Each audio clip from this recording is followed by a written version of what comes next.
Good morning my dear friends. तो आज हम इस नए सेटअप के साथ इस नए अंदाज में बात करने वाले हैं hyper geometric distribution. Without wasting time start करते हैं hyper geometric distribution.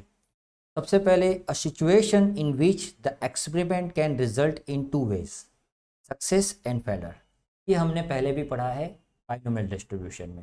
Binomial distribution में जो भी आउटकम्स होते हैं उसे हम बाइफरकेट करते हैं सक्सेस एंड फेलियर में। But the probability of success changes from trial to trial. Yes, ये इंपॉर्टेंट है। देखो उसको बोल्ड लेटर्स में दिया गया है। जब प्रोबेबिलिटी ऑफ सक्सेस जो है वो ट्रायल टू ट्रायल चेंज होती जाती है, उसमें वेरिएशन आता जाता है, ठीक है, तब आप बाइनोमियल डिस्ट्रीब्यूशन यूज नहीं कर सकते हैं।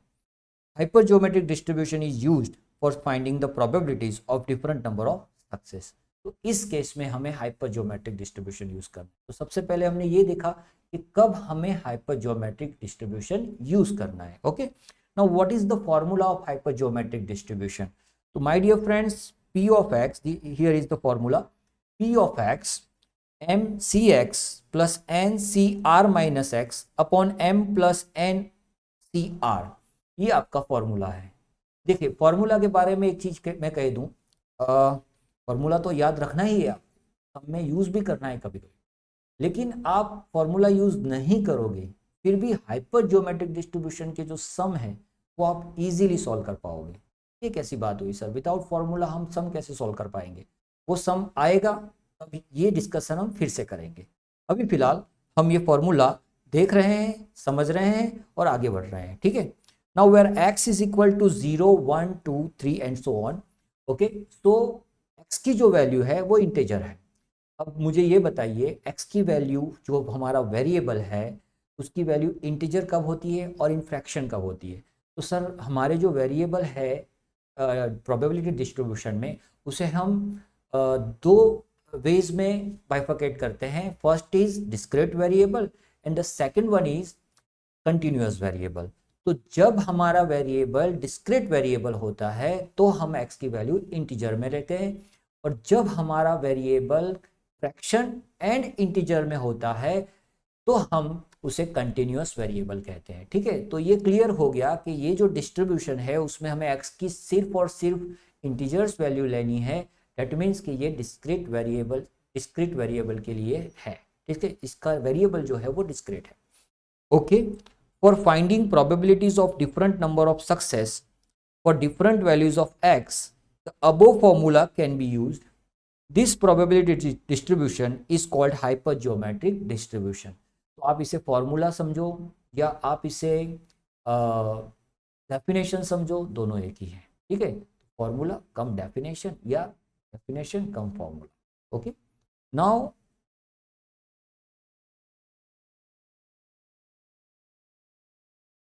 प्रॉपर्टीज, ठीक है। Properties and uses of hyper geometric distribution. देखिए कोई भी चैप्टर को आपने मेरे जितने भी वीडियोस देखे होंगे, और अगर मैं प्रोबेबिलिटी डिस्ट्रीब्यूशन का कोई वीडियो आपने मेरा देखा होगा तो उसमें मैं हर बार कहता हूँ और बार बार कहूँगा कि कोई भी प्रोबेबिलिटी डिस्ट्रीब्यूशन को अच्छे से समझने के लिए उसकी प्रॉपर्टीज़ को आपको अच्छे से याद रखना होगा और समझना होगा। प्रॉपर्टी बहुत यूज़फुल होती है किसी भी चैप्टर को अच्छे से समझने के लिए, याद रखिए ये, ठीक है। तो यहाँ पे ये जो प्रॉपर्टीज़ है वो हमें एक बार अच्छे से देखनी है। बहुत कम प्रॉपर्टीज़ है, सिर्फ 5 प्रॉपर्टीज़ हमें याद रखनी है, ठीक है। और मैंने 4 तो आपको कॉमनली कहा है, किसी भी प्रोबेबिलिटी डिस्ट्रीब्यूशन में 4 प्रॉपर्टीज़ कॉमन होती है। First is for which variable this probability distribution is. Okay, that means कि ये प्रोबेबिलिटी डिस्ट्रीब्यूशन किस वेरिएबल के लिए है। सेकेंड वन इज इसके पैरामीटर्स कौन कौन से हैं। थर्ड, इसका मीन क्या है। और फोर्थ वन, इसका वेरिएंस क्या है। तो ये 4 तो कॉमन होती है, ठीक है, वो चेंज होती रहती है लेकिन ये 4 तो कॉमन ही होगी हर किसी प्रोबेबिलिटी डिस्ट्रीब्यूशन में की प्रॉपर्टीज में ये 4 आपको कॉमनली मिलेगी। ओके, तो चलिए इस प्रोबेबिलिटी डिस्ट्रीब्यूशन को पूछते हैं कि भैया आपका वेरिएबल कौन सा है।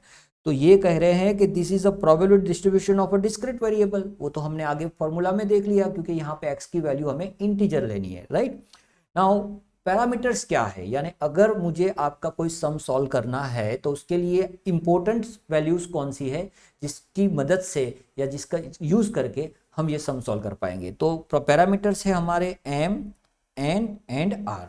यस, ये हमारे पैरामीटर्स है, ठीक है। इन तीन की वैल्यू अगर आपके पास है तो you can easily solve any sum of hyper geometric distribution.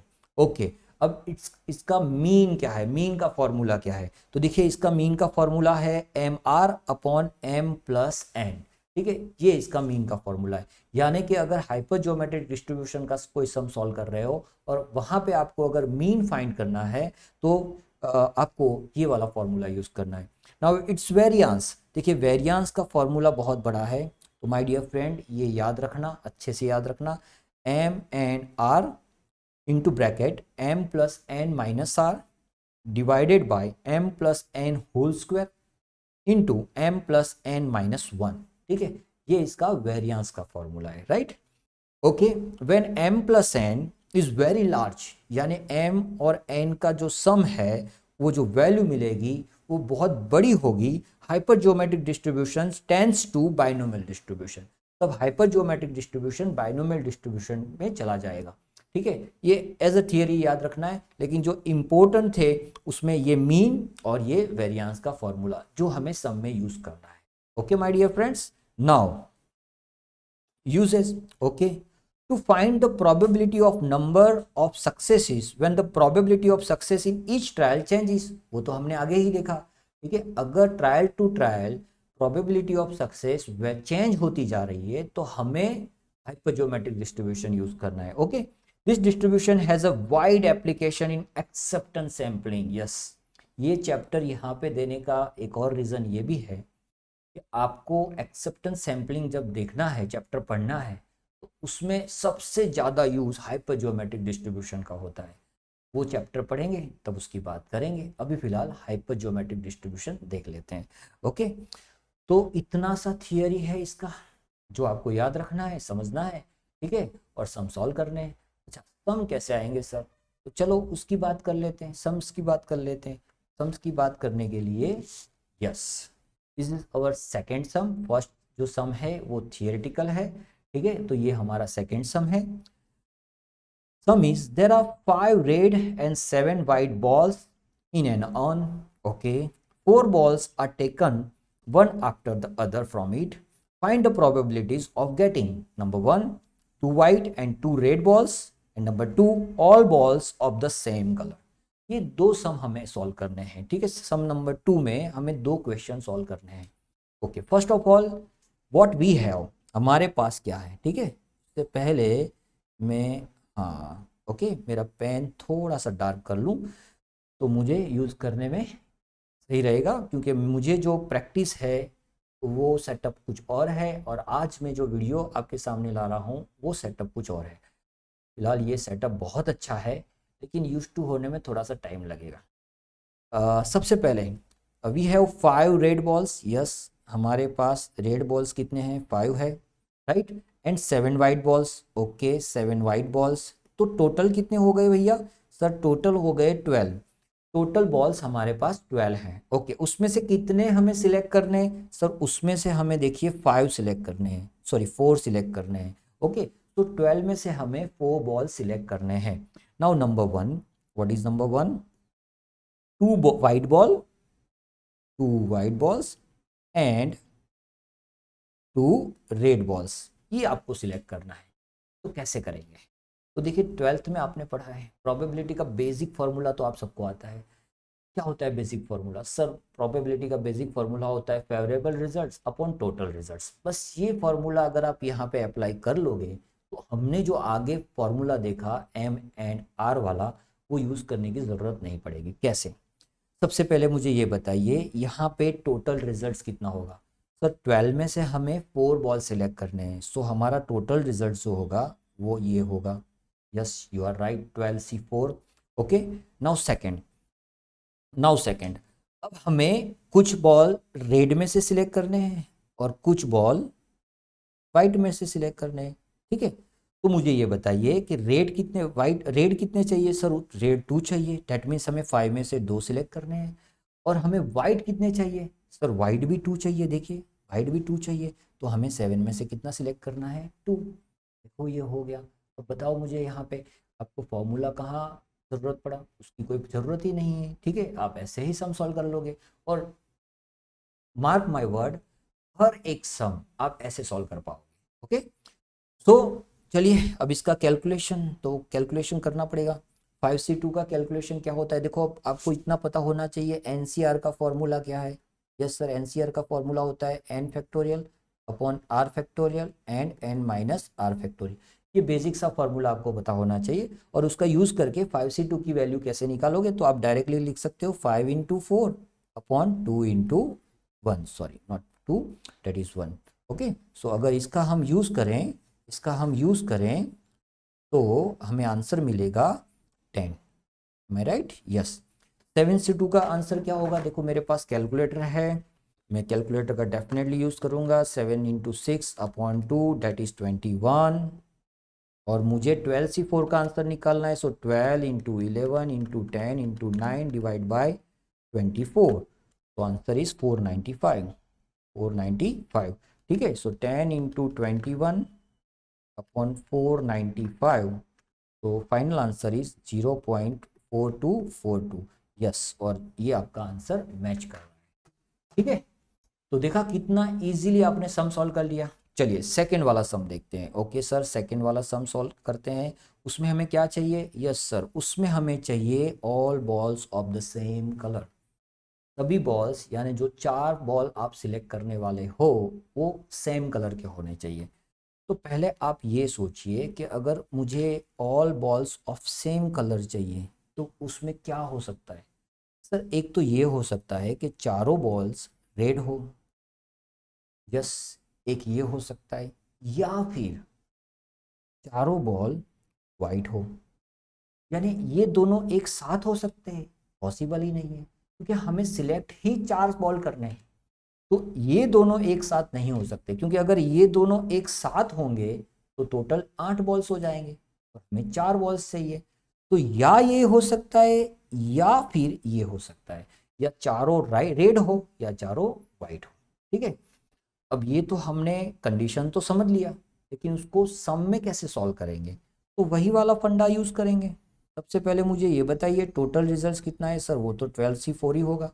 Okay, अच्छा मुझे ये बताइए अब वाइट बॉल्स कितने हैं, रेड बॉल 5 है और 7 बॉल वाइट है, तो 5 रेड इंटू 7 वाइट। ठीक है, चलो ये क्या लिखा है सर, आपने ये लिखा है कि चारों बॉल्स रेड होंगे।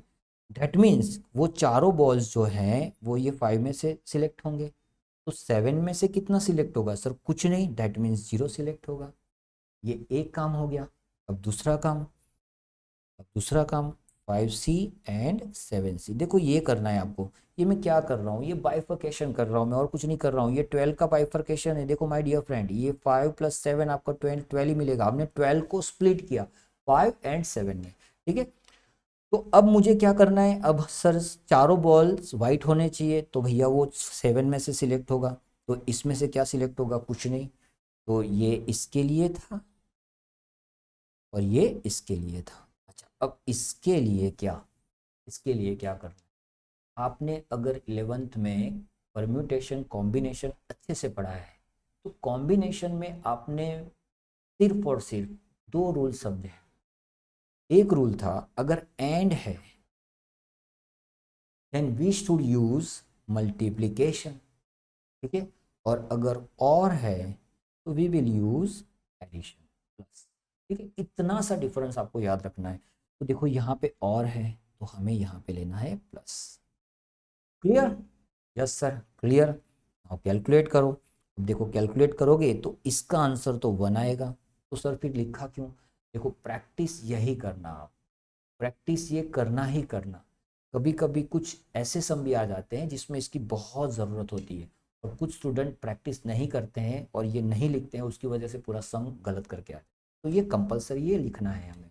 ठीक है, तो देखो इसका आंसर 1 हो जाएगा, इसका भी आंसर 1 हो जाएगा, तो हमें सिर्फ इसका आंसर ढूंढना है। 5C4 का आंसर क्या होगा 5, और 7C4 का आंसर चलो निकाल लेते हैं, इंटू 6 इंटू 5 अपॉन 6, तो दैट इज 35, ओके। और इसका तो हमें पता ही है 495, okay. So 35 plus 5 divide by 495, so answer is 0.0808। This is our answer, okay. और ये आंसर हमारा मैच कर रहा है, यस डेफिनेटली कर रहा है, आप देख सकते हो, बहुत ही सिंपल है, ठीक है। तो बहुत इजी सम है, हमें यूज़ नहीं करना है फॉर्मूला, विदाउट फॉर्मूला ही हमें सम सॉल्व करना है, और इससे आपका जो प्रोबेबिलिटी होगा वो बहुत स्ट्रांग बनेगा, याद रखिए। चलिए नेक्स्ट सम लेते हैं, okay. Third number, there are 100 mangoes in a basket, of them 40 are bad.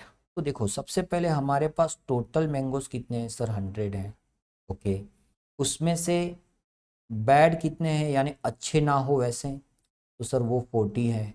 तो ये क्लियर आइडेंटिफाई कर सकते हैं हम कि जो बाकी के होंगे वो अच्छे होंगे, गुड्स मैंगो होंगे। तो वो कितने होंगे सर, 60 होंगे, यस वो 60 होंगे, ठीक है। तो हमारे पास टोटल 100 मैंगोज है, उसको अगर बाइफरकेट करें तो 40 बैड है और बाकी के 60 बैड नहीं है, आप कह सकते हो अच्छे हैं, okay. Okay, from the basket 20 mangoes are taken by one by one at random, यानी 100 में से हमें 20 मैंगो सिलेक्ट करने हैं, okay good. Find the probabilities that of them, number 1 2 mangoes are bad. तो जो 2 मैंगो है वो बैड हो, अच्छे ना हो, तो वो कैसे सिलेक्ट करेंगे। तो सबसे पहले हम क्या करेंगे, नंबर 1 के लिए सबसे पहले हम क्या करेंगे सर, सबसे पहले आप ये कीजिए कि आप टोटल रिजल्ट्स ढूंढ लीजिए। तो टोटल रिजल्ट्स तो माय डियर ये होगा, 100 में से हमें 20 मैंगो सिलेक्ट करने हैं, ये हमारा टोटल रिजल्ट है। सो 100C20, ये हमारा टोटल रिजल्ट हो गया, ठीक है। अब ये बाइफर्केशन यहाँ पे रख देते हैं भैया, 40 यहाँ पे रख दो और 60 यहाँ पे रख दो, ये कंपलसरी रखना और बीच में मल्टीप्लीकेशन का साइन लिखना है आपको, ठीक है। अच्छा, अब क्या कहा गया है हमें, 2 मैंगोज आर बैड, तो जो 2 मैंगोज हैं वो बैड है, तो ये 40 में से सिलेक्ट हुआ होगा, यस एम आई राइट, यस डेफिनेटली राइट। अच्छा, टोटल कितने सिलेक्ट करने हैं हमें, क्या ओनली 2 मैंगो सिलेक्ट करने हैं, नहीं सर हमें टोटल तो 20 मैंगो लेने हैं, ओके। और उसमें से तो सिर्फ 2 का सिलेक्शन हुआ, तो बाकी के जो 18 मैंगोज हैं उसके बारे में कुछ नहीं कहा है, लेकिन हमारे पास और अदर ऑप्शन है ही नहीं, हमारे पास 2 तरह के ऑप्शन है, या तो मैंगो बैड होगा या तो मैंगो बैड नहीं होगा। तो अगर 2 मैंगोज बैड है तो बाकी के 18 जो मैंगो है वो 16 में से सिलेक्ट हुए।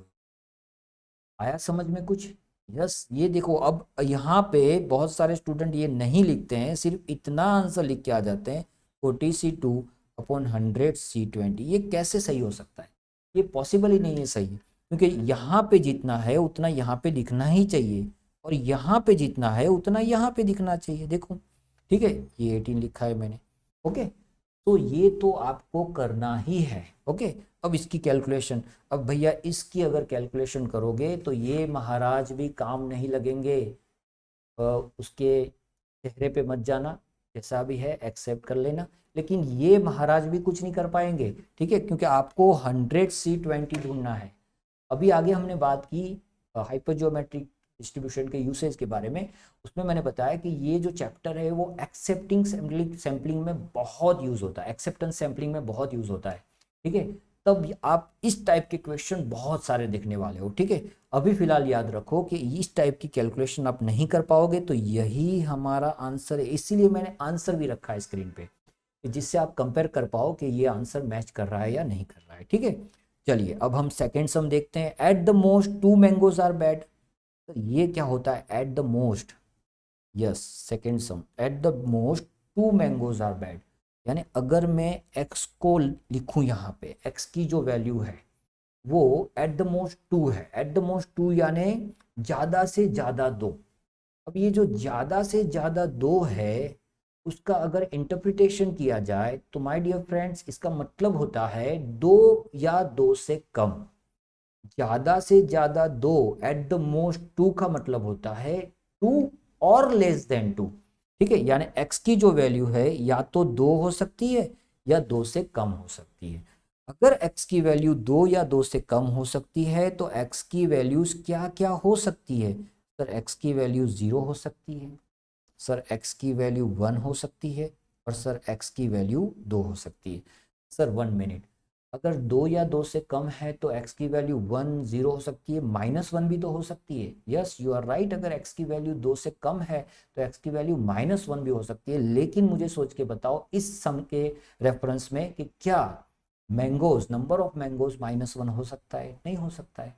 इसीलिए डिस्क्रीट वेरिएबल में हमारा जो लास्ट वैल्यू होगा वो 0 होगा, यानी 0 से स्टार्ट करना है हमें। ओके, तो हमें 0 की कैलकुलेशन करनी है, 1 की कैलकुलेशन करनी है और 2 की कैलकुलेशन करनी है। कैसे करेंगे? तो बहुत सिंपल है। सबसे पहले हम टोटल रिजल्ट लिख देंगे, डेट इज 100C20। ओके, अच्छा ये 0 बैड मैंगो सिलेक्ट करने, ये बैड मैंगोज की बात चल रही है ना, ऐसा हमें 3 बार लिखना पड़ेगा, ऐसा हमें 3 बार लिखना पड़ेगा, 40C × 60C। ठीक है, थोड़ा नया है ये मेरे लिए, तो माय डियर फ्रेंड्स सब एक्सेप्ट कर लेना। ठीक है, अच्छा अब यानी पढ़ाना नया नहीं है, लेकिन इस तरीके से पढ़ाना नया है।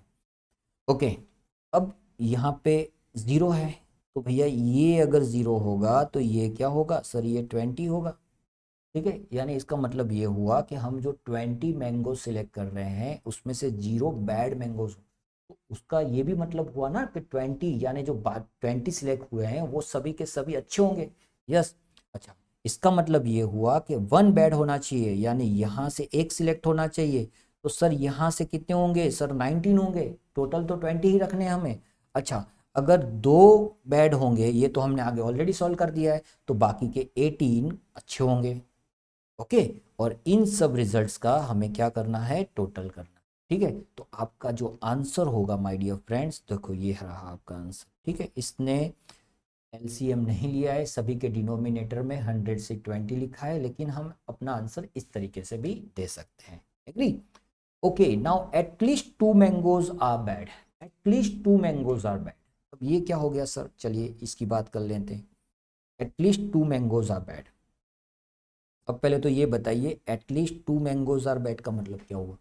तो कम से कम 2, कम से कम 2 का मतलब ये होता है 2 या 2 से ज़्यादा, यानी x की जो वैल्यू है या तो 2 है या 2 से ज़्यादा है। तो भैया हमें इसकी कैलकुलेशन करनी है।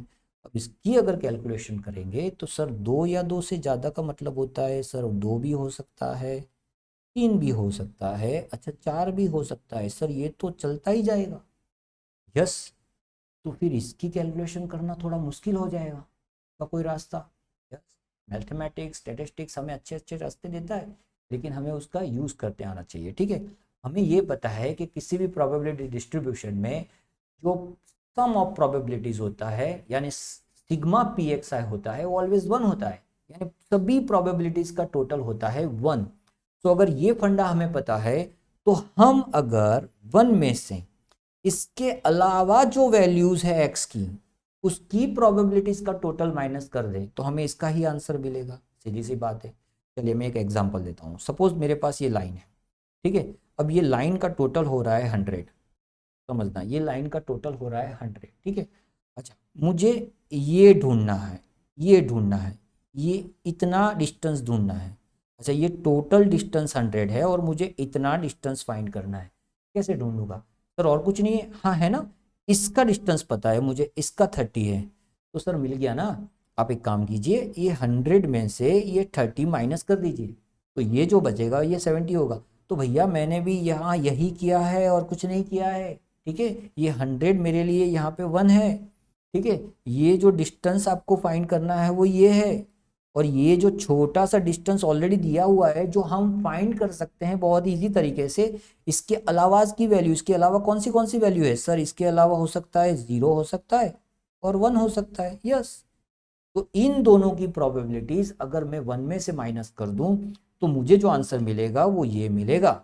ओके, चलिए सर समझ में आ गया, गुड, वेरी गुड। ओके, चलिए अब इसकी कैलकुलेशन अगर करें तो देखो आपको जो आंसर मिलेगा वो यही मिलेगा। आप देख सकते हो, देख लो, यही आंसर मिलेगा। एम आई राइट? यस सर, सही है, बिल्कुल सही है। तो जो देखो बड़ा सम जो दिख रहा था वो एक्चुअली बहुत छोटा सम था। ओके, और आप इजीली सॉल्व कर पाओगे। ओके, चलिए आगे बढ़ते हैं। ओके, हमारा फोर्थ सम ये थर्ड सॉल्व हो गया। अब फोर्थ देखते हैं। In a modern hotel there are 28 rooms of which 8 are air condition. That means कि टोटल जो है वो 28 रूम्स हमारे पास है, उसमें से एसी कितने हैं, एसी कितने हैं 8 है, तो बाकी के जो 20 होंगे वो नॉन एसी होंगे। यस सर, वो नॉन एसी होंगे। ओके गुड, ये बाइफिकेशन आपको पहले कर लेना है, ठीक है। Okay, assuming that the demands of both the types of rooms are equal and on a particular day 12 rooms are rented.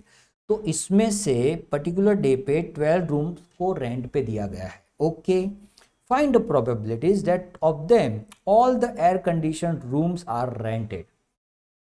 यानी जो ये 12 रूम जिस दिन पे हमने रेंट पे दिया है, उस दिन में सभी एयर कंडीशन रूम रेंट पे दिए गए हो, उसकी प्रोबेबिलिटीज फाइंड कीजिए। तो क्या करोगे सर? वही करेंगे जो अब तक करते आए हैं। सबसे पहले एक काम करेंगे सर, टोटल रिजल्ट फाइंड कर लेंगे। अरे टोटल रिजल्ट क्या होगा सर? 28C12, क्योंकि हमें 28 में से 12 रूम रेंट पे देने हैं। ओके, अच्छा, एसी को मैं एक तरफ रखता हूँ और नॉन एसी को एक तरफ रख देता हूँ, ठीक है। अच्छा, क्या कहा गया है? All the air condition rooms are rented. That means ये सभी रेंट पे दिए गए होंगे। अब सर सभी रेंट पे दिए गए होंगे तो सभी तो 12 टोटल रेंट पे दिए हैं, हाँ, और ये तो 8 है। तो क्या मैं ऐसे लिख सकता हूँ 8C12? कभी नहीं, कभी नहीं, कभी नहीं, ठीक है। क्योंकि आपने जब कॉम्बिनेशन पढ़ा था तो वहां पे एक कंडीशन फॉर्मूला के बाजू में दी गई थी कि एन की जो वैल्यू है या तो आर से बड़ी होगी या आर के जितनी होगी, लेकिन आर से कभी छोटी नहीं हो सकती है, ठीक है। तो यहाँ पे आप ये वाला सम ऐसे तो लिख नहीं पाओगे।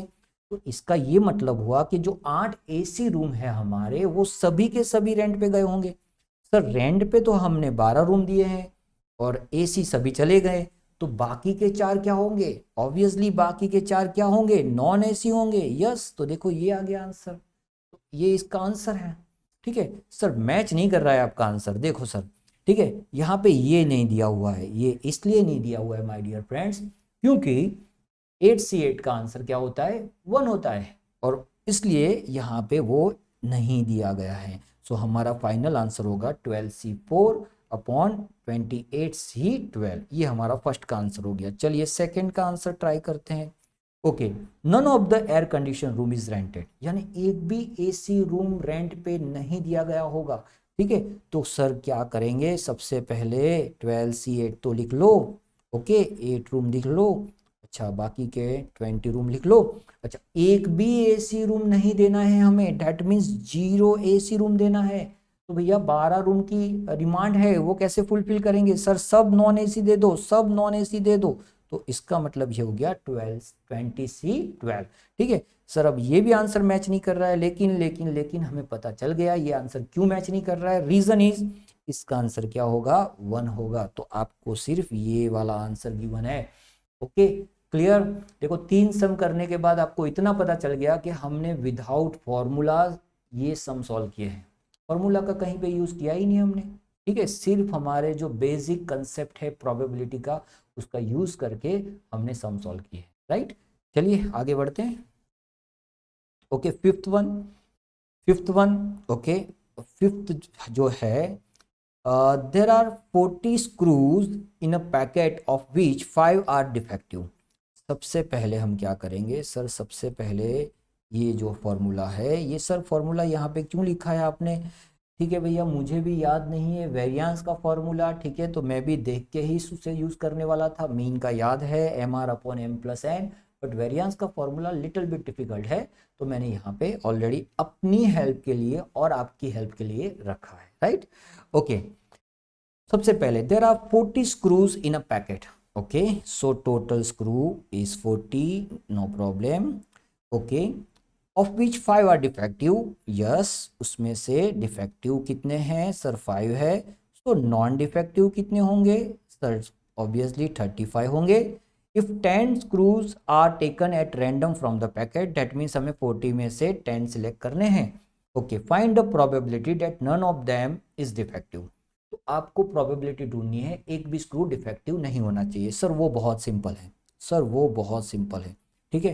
क्यों सिंपल है? क्योंकि हमारे पास 40 स्क्रूज है, उसमें से 10 सिलेक्ट करने हैं, 5 डिफेक्टिव है, 35 नॉन डिफेक्टिव है, ठीक है। अब कहा गया है none of them is defective, एक भी स्क्रू डिफेक्टिव नहीं होना चाहिए, डेट मीन्स 0 स्क्रू डिफेक्टिव होने चाहिए। तो इसका मतलब ये हुआ यहाँ पे 0 आएगा और यहाँ पे आ जाएगा 10, ये आपको देगा आंसर, ठीक है। कैलकुलेशन आप खुद कर लो, ये आंसर 1 आएगा, वो हमें पता है, इसकी कैलकुलेशन आपको करनी है। सर आपने अभी बोला था आगे के सम में कि अगर वैल्यूज बहुत बड़ी आती है तो कैलकुलेशन करने की ज़रूरत नहीं है। डेफिनेटली आप ये आंसर ऐसे भी छोड़ के आ सकते हो, नो प्रॉब्लम, कोई प्रॉब्लम नहीं होगा, 100% मार्क्स मिलेगा, ठीक है। लेकिन ये जो सम था वो अब आगे है और वो है mean and variance. Also find mean and variance of defective screws. Sir अगर मीन एंड वेरियंस फाइंड करना है तो हमारे पास एम एंड आर की वैल्यू होनी चाहिए, उसके अलावा तो हम सॉल्व ही नहीं कर पाएंगे, ठीक है। अब क्या करेंगे? तो देखो समझना, अगर मीन एंड वेरियंस फाइंड करना है तो फॉर्मूला के अलावा आप सॉल्व कर ही नहीं पाओगे, उसमें तो फॉर्मूला कंपलसरी है। फॉर्मूला कंपलसरी है तो उसमें एम एंड आर की वैल्यू भी कंपलसरी हो जाएगी, ठीक है। लेकिन आपको टेंशन लेने की बिल्कुल ज़रूरत नहीं है। रीज़न बहुत सिंपल सा है, क्योंकि आपको जो एम लेना है वो कहा जाएगा कैसे? Also find mean and variance of defective screws, ठीक है। तो हमें यहाँ पे जो मीन एंड वेरियंस फाइंड करना है वो डिफेक्टिव स्क्रू के लिए फाइंड करना है। तो जो नंबर ऑफ डिफेक्टिव स्क्रू होगा माय डियर फ्रेंड्स वो हमारा एम होगा, ठीक है। और जो उसके ऑपोजिट जो होगा that means non defective screw वो हमारा एन हो जाएगा, ठीक है। और ये तो हमें पता ही है एम एन एन का टोटल है, देख लो एम प्लस एन, और उसमें से जितने स्क्रूज हमें सिलेक्ट करने हैं वो हमारा क्या हो जाएगा? आर हो जाएगा। फिर से एक बार समझना थोड़ा। सबसे पहले जब भी मीन एंड वेरियंस आपको फाइंड करना है तो जो जिसके लिए आपको मीन एंड वेरियंस फाइंड करना है उसे आपको एम लेना है। तो यहाँ पे आपको डिफेक्टिव स्क्रू का मीन एंड वेरियंस फाइंड करना है, that means number of defective screw जो है वो हमारा एम होगा, ठीक है। और उसका जो ऑपोजिट होगा वो हमारा एन हो जाएगा, that is non defective screws, ठीक है। अच्छा, इन दोनों का टोटल सीधी सी बात है एम प्लस एन होगा, और उसमें से जितने स्क्रूज हमें सिलेक्ट करने हैं वो हमारा आर हो जाएगा। देखिए सबकी वैल्यू मिल गई।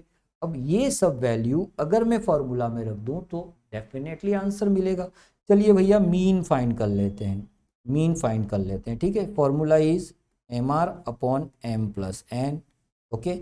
एम की वैल्यू है 5, आर की वैल्यू है 10 और m प्लस एन की वैल्यू आप देख सकते हो 40 है, ठीक है। ये 0 0 कैंसिल हो जाएगा।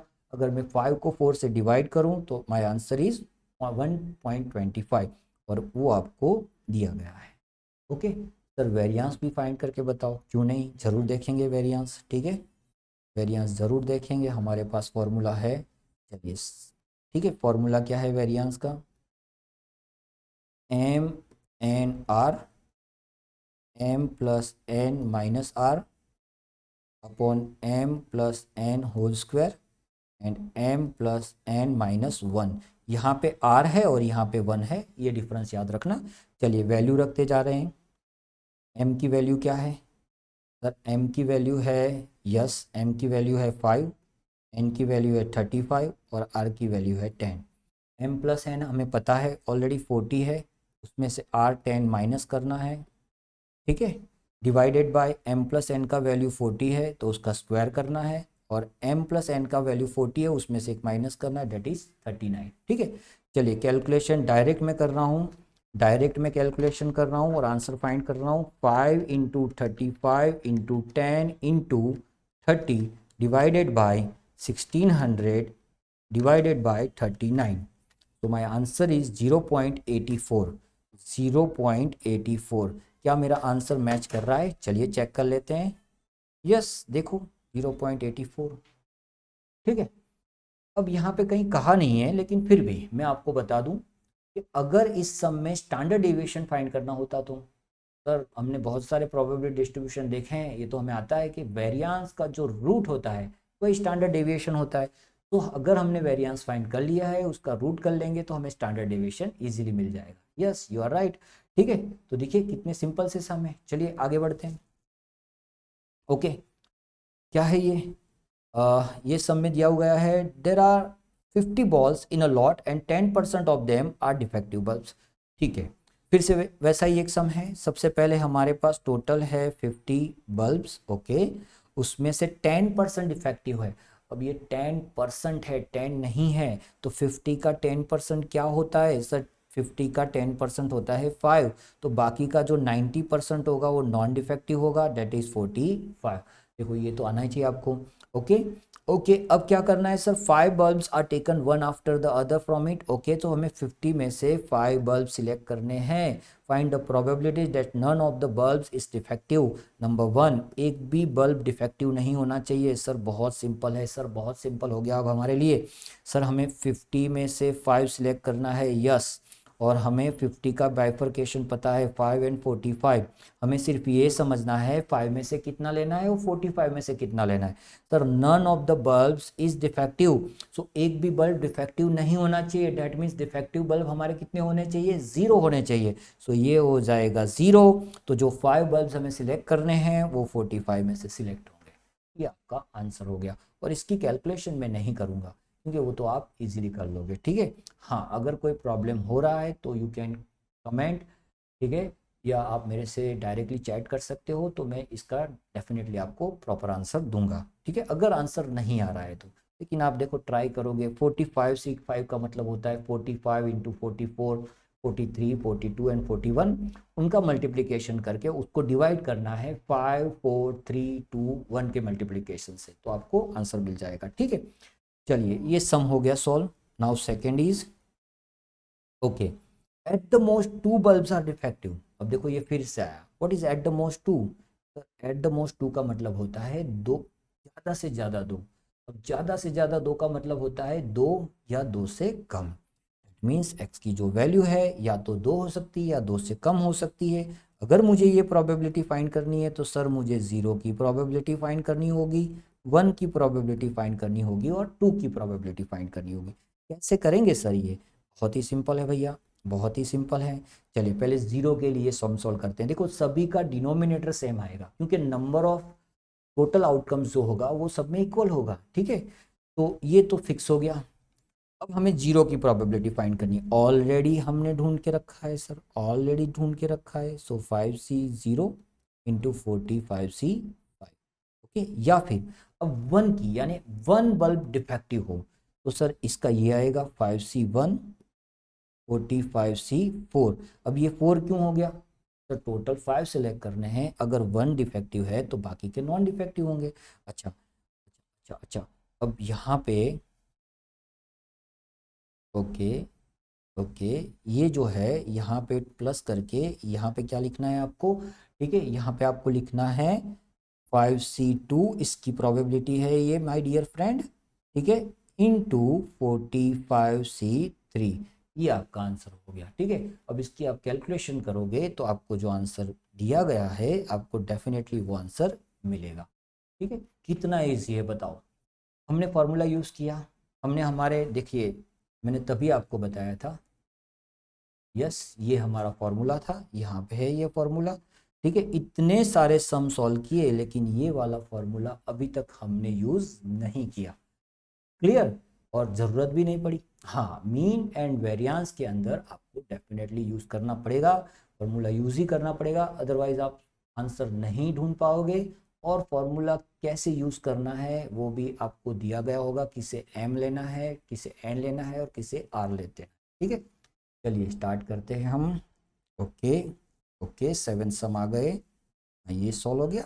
7th करना है। अब देखो ये कुछ मैंने दिया है आपको आपके रेफरेंस के लिए। ठीक है, पढ़ते हैं हम। 3 cards are drawn at random from a 52 cards. Okay, find the probabilities that all the cards are spade. अब देखो स्पेड का मतलब क्या होता है, तो यहाँ पे इसीलिए मैंने रखा है। स्पेड का मतलब होता है माय डियर फ्रेंड्स, जिसे हम हिंदी में काली का पत्ता कहते हैं। ठीक है, तो उसे स्पेड्स कहेंगे। या कहा गया है ऑल आर एसी। अब देखो क्या होता है, ये इक्का, जिसे हम कहते हैं इक्का। ओके, तो ये हमें ढूंढना है। अब ये कैसे ढूंढेंगे, तो ये तो बहुत सिंपल है। सबसे पहले इससे थोड़ा सा साइड आउट कर देते हैं, ठीक है, इसको निकाल देते हैं और हमारा जो नंबर 1 सम है वो सॉल्व करते हैं। सबसे पहले मुझे ये बताइए 52 कार्ड्स में से आपको कितने कार्ड सिलेक्ट करने हैं? सर 3 कार्ड सिलेक्ट करने हैं। गुड। अब हमें ये 52 का बाइफर्केशन करना है। कैसे? तो हमें कहा गया है स्पेड, दैट मीन्स काली के जो पत्ते होते हैं, कितने होते हैं काली के पत्ते? सर देखो ये गिन के कर कह सकते हैं 13 होते हैं। यस, तो 13 को एक साइड कर लेते हैं और बाकी के 39 को एक साइड कर लेते हैं। Right, okay sir. अब क्या करेंगे? अब मुझे ये बताइए, मुझे कितने सिलेक्ट करने थे? 3। और कहा गया है all the cards are of spade, that means तीनों 3 काली के पत्ते होने चाहिए। तो तीनों कार्ड्स इसमें से सिलेक्ट होंगे। Yes sir. तो 39 में से कितने सिलेक्ट होंगे? सर कुछ नहीं सिलेक्ट होगा, 0 सिलेक्ट होगा। देखो कितना इजी है। चलिए इसका आंसर मैं ढूंढ के बताऊंगा आपको, क्योंकि बाकी के सब में उसका रेफरेंस आपको मिलेगा। ये 1 हो जाएगा। अब ये 39C3 का कैसे कैलकुलेशन करेंगे? 39, 12 एंड 11, यहाँ पे हो जाएगा 3, 2, 1। इसका कैलकुलेशन क्या होगा सर? इसका कैलकुलेशन 52, 51, 50 और इसका हो जाएगा 3, 2, 1। अब आप समझ सकते हो दोनों के डिनोमिनेटर इक्वल है, तो आप उसको कैंसिल कर सकते हो। अब मैं अगर 13 इंटू 12 इंटू 11 को डिवाइड करूँ 52 से, 51 से और 50 से, तो I will have my answer that is 0.0129। और देखिए, और यहाँ पे 4 भी है। यस डेफिनेटली है, वो हमें आंसर में मिल रहा है। राइट, देखा कितना इजी था। Okay, all are aces. Okay, so वो कैसे करेंगे सर? वो भी सिंपल सा है। सबसे पहले आप एक काम कीजिए, 54C3 लिख दीजिए, क्योंकि हमें 52 कार्ड्स में से 3 कार्ड सिलेक्ट करने हैं। ऑल आर एसिस, बताइए कितने होते हैं? इक्के के पत्ते कितने होते हैं? सर ये देखिए 4 होते हैं। ठीक है, 4 होते हैं, तो 4 को अलग कर लिया। ओके, और बाकी के 48 को अलग कर लिया। क्यों 48? आपको पता है टोटल 52 कार्ड्स होते हैं, उसमें से अगर इक्के अलग कर दिए तो बाकी 48 रह जाएंगे। अच्छा, सभी इक्के होने चाहिए। अब देखना, यहाँ पे ये बोला है कि 3 कार्ड सिलेक्ट करने हैं और वो तीनों इक्के होने चाहिए। तो इसका मतलब ये होगा कि माय डियर फ्रेंड, यहाँ पे 3 लिखना है आपको। अब कोई स्टूडेंट गलती से अगर ये लिख के आ गया वो तो गलत हो जाएगा। हमारा टोटल रिजल्ट ही है 52C3, यानी हमें 3 कार्ड सिलेक्ट करने हैं। और अगर आपने ये लिख लिया डेट मीन्स आपने तो 4 कार्ड सिलेक्ट कर दिए, उसको कोई रिलेशन ही नहीं है दोनों में। ठीक है, तो ये गलती 100% हो सकती है।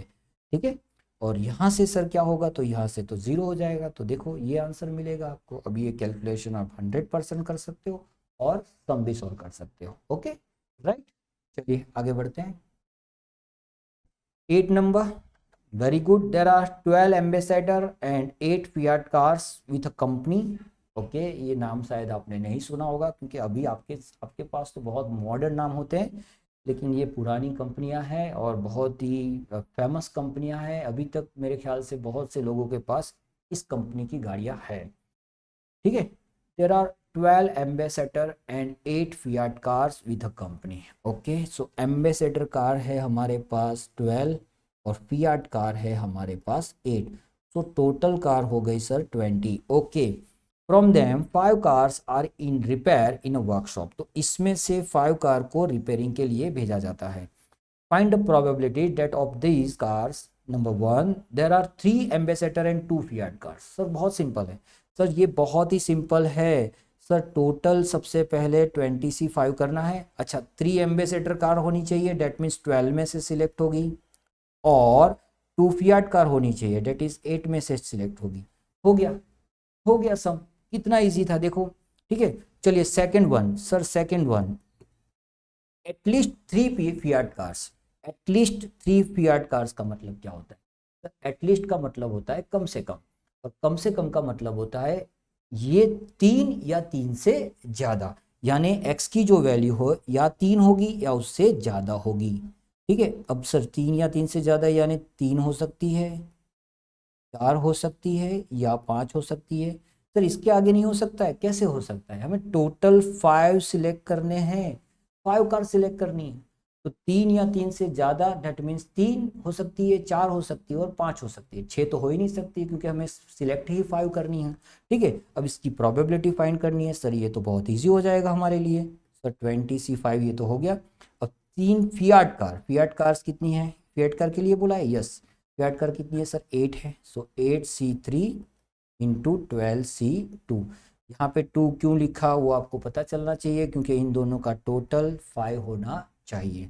Okay, now here 8C4 and 12C1, और ये हो जाएगा 8C5 एंड 12C0। ओके, बहुत ही सिंपल सा सम सॉल्व कर लिया हमने, और इजीली आप भी सॉल्व कर पाओगे। ठीक है, आगे का काम आपको करना है। All the cars are of the same type, yes, ये समझना है। All the car are of the same type, ऐसा एक सम हमने आगे ऑलरेडी कर दिया है। इसका मतलब ये हो गया कि जो पांचों गाड़ियां है वो एम्बेसडर हो सकती है, या पांचों गाड़ियां जो है वो फियाट हो सकती है। अब इसे कैसे सॉल्व करेंगे? सर सबसे पहले तो आप एक काम कीजिए, इसे लिख लीजिए। ओके, अब पांचों एम्बेसडर हो सकती है, यानी हमारे पास एम्बेसडर है 12 और फियाट है 8। ठीक है, हमने 20 का बाइफर्केशन कर लिया। पांचों एम्बेसडर, डेट मीन्स इसमें से 5 होगी तो इसमें से 0 हो जाएगी। तो यहाँ पे तो आपने 5 लिखा है, वो तो और के बाद लिखा है। अब उसकी कैलकुलेशन करेंगे। ठीक है, उसकी कैलकुलेशन करेंगे। अब इसका मतलब ये हो गया कि पांचों फियाट कार होनी चाहिए, तो वो 8 में से सिलेक्ट होगी। तो सर इसमें से क्या सिलेक्ट होगा? कुछ नहीं, 0। ये आपका हो गया सम। सर ये प्लस क्यों लिखा? आगे मैंने बताया, और अगर है तो आपको प्लस यूज करना है, एंड के लिए आप यूज करोगे मल्टीप्लीकेट, राइट। देखिए कितना इजी सम था, और आंसर तो आप फाइंड कर ही लोगे क्योंकि आपके पास तो बहुत ही अत्याधुनिक कैलकुलेटर होते हैं। ठीक है, और उसकी स्पीड भी बहुत अच्छी होती है, इजीली आप ये सम सॉल्व कर पाओगे। ओके, चलिए हम नेक्स्ट सम के बारे में पढ़ते हैं। अच्छा, ये जो सम है इसमें थोड़ा सा मिस्टेक है इस आंसर में, या क्वेश्चन में प्रॉब्लम है या आंसर में प्रॉब्लम। ठीक है, मैं कैसे सॉल्व करना है वो डेफिनेटली बताऊंगा, लेकिन आंसर शायद मैच ना हो तो टेंशन मत लेना। कोई एक चीज में 100% प्रॉब्लम है, या यहाँ पे प्रिंटिंग मिस्टेक है क्वेश्चन में, या आंसर में कुछ गलती है। In the dispensary of doctor Urvisha 10% patients out of 50 patients are suffering from cold. That means हमारे पास टोटल पेशेंट्स कितने हैं? सर 50 है। उसमें से सफरिंग फ्रॉम कोल्ड कितने हैं? सर 10%। सर 10% होता है 5, और नॉन सफरिंग फ्रॉम कोल्ड कितने होंगे? तो अदर्स पेशेंट होंगे हमारे पास 45। ठीक है, ये हमारा बाइफर्केशन हो गया। अच्छा, if 5 patients are required randomly find, अच्छा इसमें से हमें 5 पेशेंट सिलेक्ट कर रहे हैं। Okay, find the probability that not more than 2 of them are not suffering from cold। इसमें कुछ गलती है। ठीक है, लेकिन अगर सम को एज इट इज रख के सॉल्व करें तो क्या होगा? लिखा है नॉट मोर देन 2। क्या मतलब होता है भाई नॉट मोर देन 2 का मतलब? सर नॉट मोर देन 2 का मतलब होता है, नॉट मोर देन 2 का मतलब होता है 2 से ज़्यादा नहीं।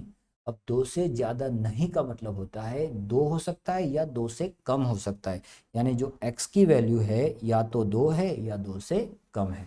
अच्छा, x की वैल्यू अगर 2 या 2 से कम है तो वो 0 हो सकती है, 1 हो सकती है, या 2 हो सकती है। ये हमें प्रोबेबिलिटीज ढूंढनी है। ओके, अच्छा किसके लिए? लेकिन इसके लिए, यानी ये जो x आपने लिया हुआ है क्या वो इसके लिए लिया हुआ है या इसके लिए लिया हुआ है? तो देखो क्या लिखा हुआ है, are not suffering from cold. Not suffering from cold, यानी इसकी बात नहीं हो रही है, इसकी बात हो रही है। समझ में आया? तो अगर इस सम को हम सॉल्व करेंगे तो कैसे करेंगे? तो ये तो पहले आप लिख लो भैया 50C5। ओके, अब इसकी बात हो रही है, ये जो है इससे रिलेट करता है, तो हम लिखेंगे 45C0 इंटू 5C5। क्यों ऐसा लिखा? क्योंकि हमें टोटल 5 सिलेक्ट करने हैं। अच्छा, अगर मैं ऐसा लिखता हूँ 45C1 तो ये हो जाएगा सर 4, और अगर मैं लिखता हूँ 45C2 तो ये हो जाएगा 3। इतना सिंपल है, बताओ। ठीक है, बहुत इजी है। यस सर, डेफिनेटली इजी है। तो बस ये आपने सम सॉल्व कर दिया, लेकिन अगर सॉल्व करोगे तो आंसर मैच नहीं करेगा, वो याद रखना। ठीक है, ओके। अब क्या बोला है, find the average number of patients suffering from cold. Average number ढूंढना है, डेट मीन्स सर हमें मीन निकालना है। अच्छा सर, मीन का फॉर्मूला होता है MR upon M+N। Okay sir, M क्या है, N क्या है, क्या करेंगे? तो देखिए, सफरिंग फ्रॉम कोल्ड, तो जो कोल्ड से यानी जिनको कोल्ड हुआ है, सर्दी हुई है, वो हमारा M है। तो ये अगर M है तो उसका ऑपोजिट हो जाएगा N। और ये तो आपको पता ही है, इन दोनों का टोटल है, सो ये हो जाएगा M+N। और जितने हमें सिलेक्ट करने हैं वो हमारा हो जाएगा R। अब ये सभी वैल्यूज़ अगर मैं रख दूं तो ये हो जाएगा 5, M की वैल्यू, R भी 5 है, और ये 50 है, तो आई थिंक 0.5 होगा। और इतना ही आपको आंसर दिया हुआ है। 5 × 5 दैट इज 25 अपॉन 50। 25 को अगर 50 से डिवाइड करेंगे तो डेफिनेटली हाफ मिलेगा, और वही हमारा, राइट। चलिए आगे बढ़ते हैं। फिर से कार्ड्स आ गए। Okay, no problem sir, card के सम तो अब हमें इजी लग रहे हैं, और ये अगर इमेज सामने हो तो और इजी हो जाएंगे। तो यूनिवर्सिटी को बताओ आप कि ये इमेज आपको दे। ठीक है, क्योंकि बहुत सारे स्टूडेंट्स ऐसे मैंने देखे हैं जिनको कार्ड के बारे में कुछ पता ही नहीं होता है। From a pack of 52 cards 3 cards are selected at random. Find the probabilities of number 1 all 3 cards are diamond. Diamond क्या होता है आपको पता है, ये डायमंड है, 13 कार्ड्स डायमंड है। ओके, तो चलो सर नंबर 1 कैसे सॉल्व करेंगे? 1 सॉल्व करेंगे ऐसे। सबसे पहले आपको 52 कार्ड्स में से कितने कार्ड सिलेक्ट करने हैं भैया? 3 कार्ड सिलेक्ट करने हैं। अच्छा, किसकी बात की गई है? 30 डायमंड की। तो डायमंड कितने होते हैं सर? 13 होते हैं। तो बाकी के कितने हो गए? 39 हो गए। अच्छा, कहा है all 3 cards are of diamond, that means ये जो 3 कार्ड है वो इसमें से ही सिलेक्ट होने चाहिए। तो सर यहाँ पे लिखेंगे 3, तो सर यहाँ पे सीधी सी बात है 0 आ जाएगा, क्योंकि हमें टोटल 3 सिलेक्ट करने हैं, और वो तो यहाँ से ही हो गए। तो इस यहाँ पे कुछ नहीं रहा, तो ये 0 हो गया। तो देखो ये सम सॉल्व हो गया। ठीक है, और आई थिंक सेम सम हमने सॉल्व किया था और आंसर भी यही आ रहा था। Yes sir, yes sir, yes sir. Second one, all 3 cards are of king. तीनों 3 किंग होने चाहिए, यही आंसर था मेरे हिसाब से, यही आंसर था। ठीक है, वहां पे इक्के के लिए कहा गया था, यहाँ पे राजा के लिए कहा गया है।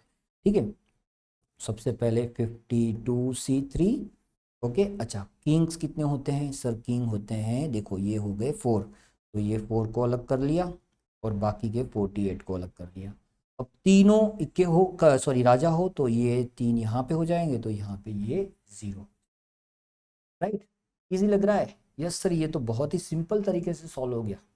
और आगे बढ़ते हैं, और आई थिंक ये हमारा लास्ट सम है। ठीक है, इसके साथ ही हमारा हाइपर ज्योमेट्रिक चैप्टर कंप्लीट हो जाएगा। ओके, फिर से कार्ड्स बताइए। 4 cards are selected at random from a pack of 52 cards. अब यहाँ पे 4 कार्ड्स की बात की है। Find the probability of selecting at most 1 heart card. At most, at the most 1 heart card. Heart यानी ये होता है, ये हार्ड होता है। ओके, ठीक है, और बोला है eight most, at the most, क्या मतलब क्या होता है? एट द मोस्ट 1 का मतलब होता है सर ज़्यादा से ज़्यादा एक। ज़्यादा से ज़्यादा एक क्या मतलब होता है? एक या एक से कम, यानी जो x की वैल्यू है वो एक है या एक से कम है। राइट, अब इसका अगर सॉल्व करना है सम, तो सर 0 ले लो या फिर 1 ले लो। ओके, ओके, चलिए अब ये सॉल्व करने के लिए क्या करेंगे हम? सर सबसे पहले तो हमें कितने कार्ड सिलेक्ट करने हैं 52 में से? पहले चेक कर लेते हैं, गलती नहीं होनी चाहिए। 4 कार्ड सिलेक्ट करने हैं, यस 4 कार्ड सिलेक्ट करने हैं। ठीक है, अब गया है हार्ड के लिए, तो हार्ड्स कितने होते हैं? 13, बाकी हो गया 39, या फिर 13 और 39। ठीक है, 0 हार्ड का कार्ड, तो अगर ये 0 है तो सीधी सी बात है चारों अदर्स में से सिलेक्ट होंगे। 1 हार्ड का कार्ड हो, तो अगर ये 1 है, इसका मतलब ये हुआ कि बाकी के 3 इसमें से सिलेक्ट होंगे। ठीक है, इससे आपको अपना आंसर मिल जाएगा। चलिए लास्ट सम है, श्योर मैं सॉल्व करवाऊंगा, ये आंसर 1 हो जाएगा। ओके 39C4, तो हमें करना है 39 इंटू 38 इंटू 37 इंटू 36, और C4 है डेट मीन्स 24 से डिवाइड करना है। ठीक है, यस ये आ गया 882251 प्लस, चलो ये 13C1 हो जाएगा 13, और 39C3 का मतलब हो जाएगा 39 into 38 into 37 divide by 6 into ये 13 को भी मल्टीप्लाई कर दें तो वो हमें देगा 1,18,807।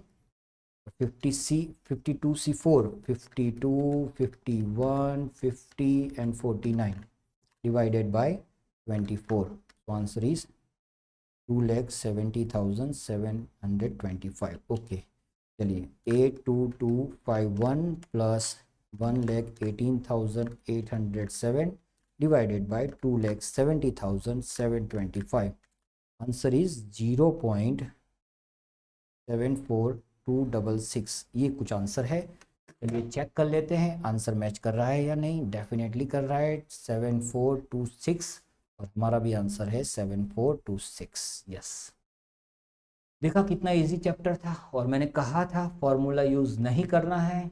ठीक है, आप हाइपर ज्योमेट्रिक का सम विदाउट फॉर्मूला 100% सॉल्व कर पाओगे, और इस तरीके से सम सॉल्व करने से फायदा भी ये होगा आपकी जो प्रोबेबिलिटी होगी वो कुछ ज़्यादा स्ट्रॉन्ग हो जाए। ठीक है, और उसका हेल्प आपको, उसका जो फायदा है वो आपको फ्यूचर में मिलेगा। ओके, तो देखिए ये हाइपर ज्योमेट्रिक हमने एक नए सेटअप में, बहुत ही अच्छा सा सेटअप है, मेरे सामने टीवी है, एक अच्छा सा कैमरा है। ठीक है, और बहुत ही अच्छा दिख रहा है, मुझे तो अच्छा फील हो रहा है। अब पता नहीं आपको क्या फील हो रहा है, जो भी है कमेंट करके बताना, तो मुझे भी पता चलेगा कि जो नया सेटअप है मुझे फ्यूचर में इस टाइप के वीडियो बनाने चाहिए, या मेरा जो ट्रेडिशनल मेथड है उसको ही मैं फॉलो करूँ।